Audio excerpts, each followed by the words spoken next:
একশো দিনের টাকা নিয়ে কেন্দ্র রাজ্য সংঘাত সেই বহুদিনের। আর্জি আবেদন, হুঁশিয়ারি, এমনকি দিল্লিতে গিয়ে আন্দোলন।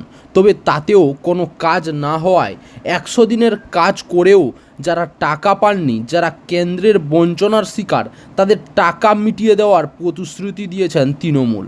কেবল ১০০ দিনের টাকাই নয়, আবাস যোজনার টাকা নিয়েও সম্প্রতি জনগর্জন সভায় মঞ্চ থেকে আশ্বাস দিয়েছেন তৃণমূল।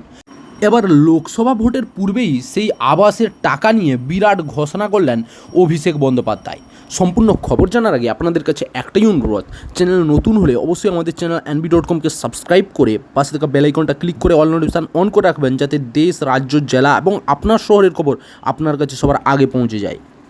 বুধবার বসিরহাটে সভা করেন অভিষেক। সেখান থেকেই আবাস নিয়ে প্রতিশ্রুতি দেন ডায়মন্ড হারবারের তৃণমূল সাংসদ। যে সকল পঞ্চায়েত থেকে বাংলার হাত শক্তিশালী করা হবে, সেই পঞ্চায়েতের মানুষ আবাস যোজনার টাকা পেয়ে যাবেন। মঞ্চে দাঁড়িয়ে মন্তব্য অভিষেকের।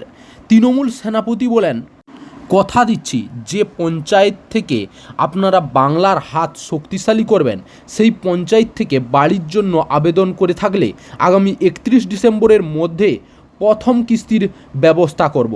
অভিষেক বলেন, মোট ৩৫ লক্ষ মানুষ আবাস যোজনা বাড়ির জন্য আবেদন করেছেন।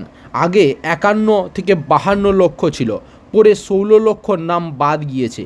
অভিষেক বলেন, কোনো বিজেপি নেতার কাছে আবেদন করতে হবে না। মুখ্যমন্ত্রী যদি ২৫,০০০ কোটি টাকা খরচ করে লক্ষ্মীর ভাণ্ডার দিতে পারেন, তাহলে ৫০,০০০ টাকা খরচ করে বাংলার মানুষদের জন্য বাড়িও দিতে পারবেন। বিজেপিকে তোপ দিয়ে নেতার মন্তব্য, কবে ওরা টাকা পাঠাবে, তবে মাথার ওপর ছাদ হবে।